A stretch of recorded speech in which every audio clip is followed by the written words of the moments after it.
Hi, I'm MooFish, and today will be the first video on my channel. A rather legendary first video, ranking the impossible top 10 best Zelda games. In 1986, Shigeru Miyamoto created the start of a series that would define many people's childhoods, including mine. Please remember that these ranking placements are my opinion, so don't freak out if your favorite didn't make the list. And also, as a rule, no spin-offs will be included. Luckily for me, it wasn't as hard as I thought it would be, having beaten every canon game. And without further ado, here's my top 10 Zelda games.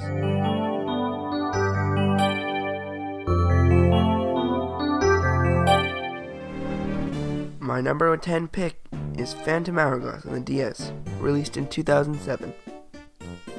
The DS Zelda games are often overlooked for the use of gimmicks and restricted exploration, but I was 6 when I played this, and as it being my first Zelda game, found it amazing. The dungeons and bosses on the various islands scattered around the unique world map were very cool at the time and very new to me.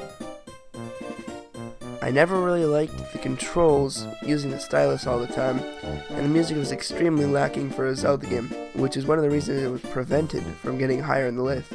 But I must say the story was pretty cool and unique at the time. And at the time I was just trying to find a new game to play on my DS, and Phantom Hourglass really started my interest in Legend of Zelda, and I kinda owe a lot to it. And that is why it takes number 10 on this list. The dungeons were kinda crap though.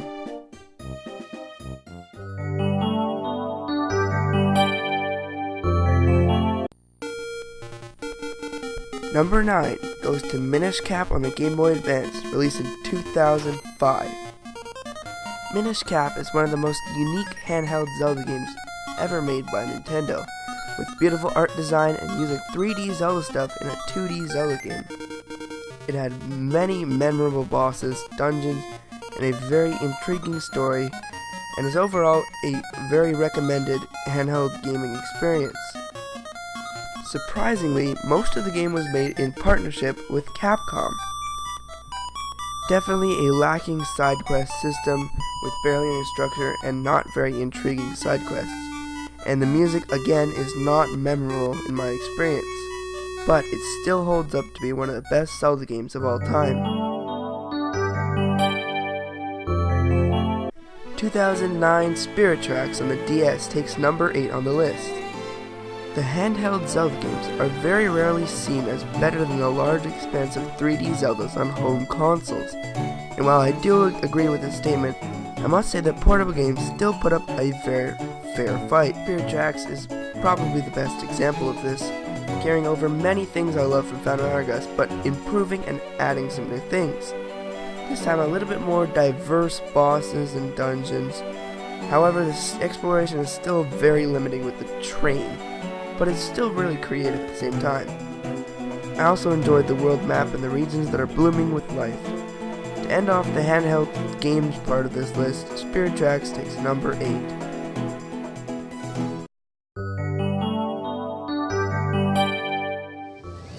Let me clarify, this is my least favorite 3D Zelda game, but by no means is a bad game.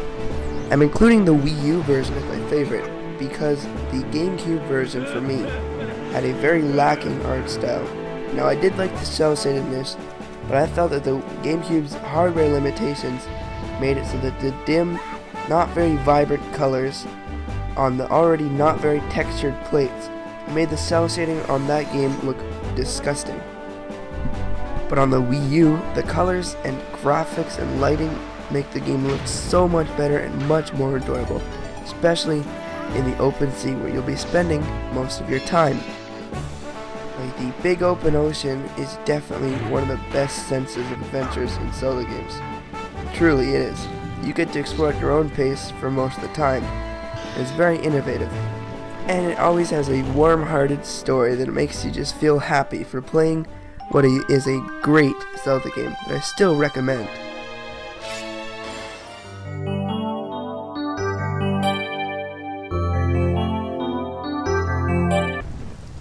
For number 6, just prepare yourselves for this. 3, 2, 1. Ocarina of Time on the 3DS. Did I just say that I enjoyed Ocarina of Time less than 5 other Zelda games on this list? Am I crazy? To answer your question shortly, yes. But I must say I don't have a nostalgic bond to this game, because I was growing up when the Wii and the DS were very popular. But I can say, when I played it on the 3DS, it blew my 10-year-old mind away. It really was a huge step for gaming and set the standards for the rest of the Zelda series in 3D. And Ocarina of Time fully captures the themes, amazing music, incomparable atmosphere, and it is truly deserving of the definition of a Zelda game. But I still don't think it's the best Zelda game, and that's why it's only number 6 on this list. What could possibly top this?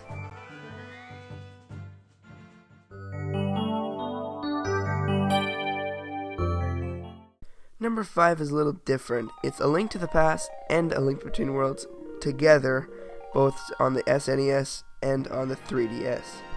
Probably breaking some sort of rule, but it's kind of my list.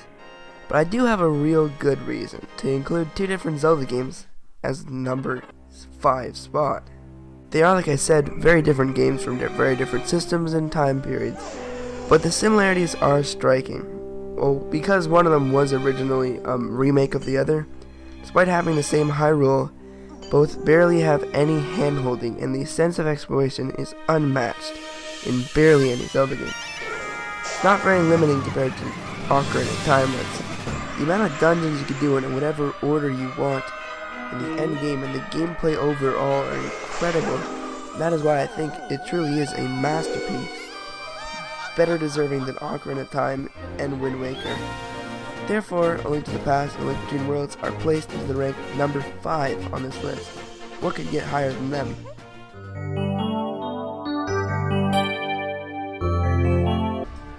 And number 4 will be a little controversial with Skyward Sword on the Wii, released in 2011. I have to be honest, I really liked Skyward Sword. I didn't have any problems with the controls, and the motion sensing was not a problem for me, and I didn't mind Fi that much, seeing as I was 10. I must say the immersion I felt was amazing. With the one-to-one sword play, it really made me feel like I was Link, and as a 10-year-old you can see why I loved that. There's so much nostalgic bond. I can still confirm that it has some of the most incredible dungeons in any Zelda game. It really makes the player feel involved. And the side quests are okay, I guess. It introduces many concepts I wish they would use in other Zelda games, like the Silent Realm's calming yet horrifying tension, the open sky, and the very lovable Zelda who feels like a real person with real human emotions. Overall, a very good Zelda game.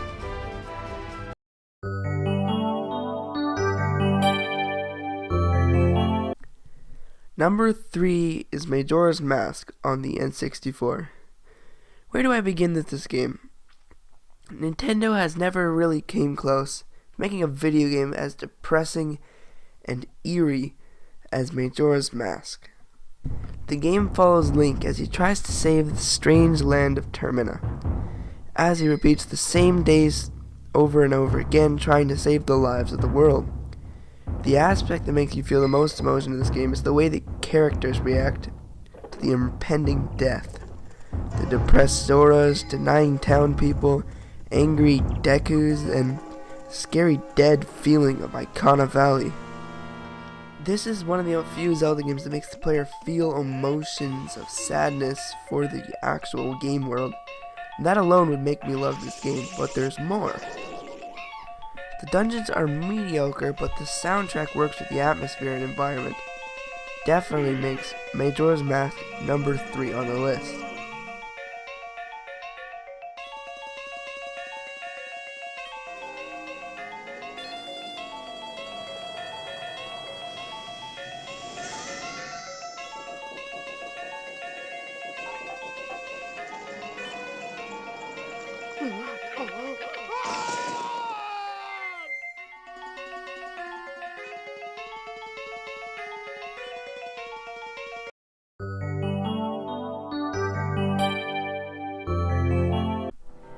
Number 2 is Twilight Princess on the Wii. The first Zelda game that I played off of a handheld system was Twilight Princess when I was 7.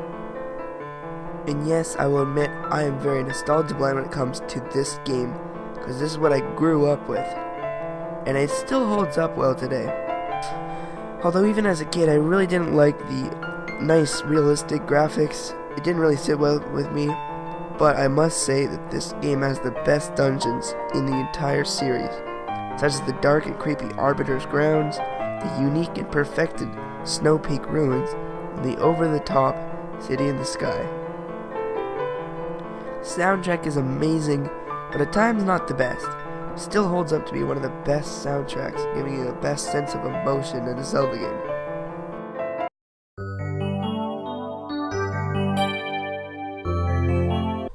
Well, that game would be Breath of the Wild on the Switch. I was a very early adopter of this game when it came out in March of 2017. I waited many years in hype for this huge Wii U game, and I was not let down. There are some issues that keep this from being the best video game I've ever played in my life, but there are pretty crappy dungeons, there's a non-existent story, and these are things that Nintendo could have fixed so easily.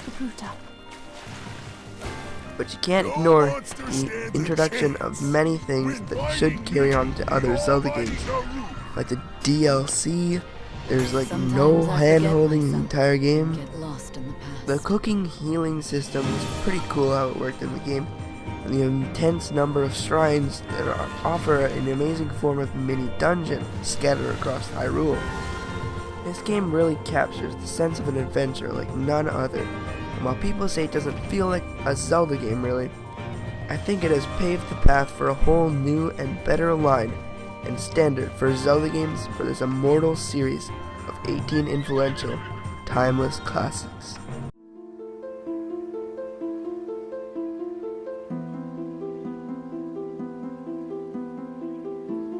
I'd like to thank personally the viewers for watching my first video on my YouTube channel. Remember to like or dislike if you enjoyed or hated my video. Remember, it's all good, your opinion counts just as much as mine is. If you would like, you can comment down below an idea for our next video. Whichever comment is liked the most or I enjoy the most, I might do a video on that exact comment. If you enjoy my content very much and you would like to see more of this, just remember to hit that subscribe button. You know, it helps out a lot. It makes me know that you've liked the content. If you would like, you can post your top 10 best Zelda games in the comments section below. Always make sure to have a good day, and I'll see you all later. Goodbye.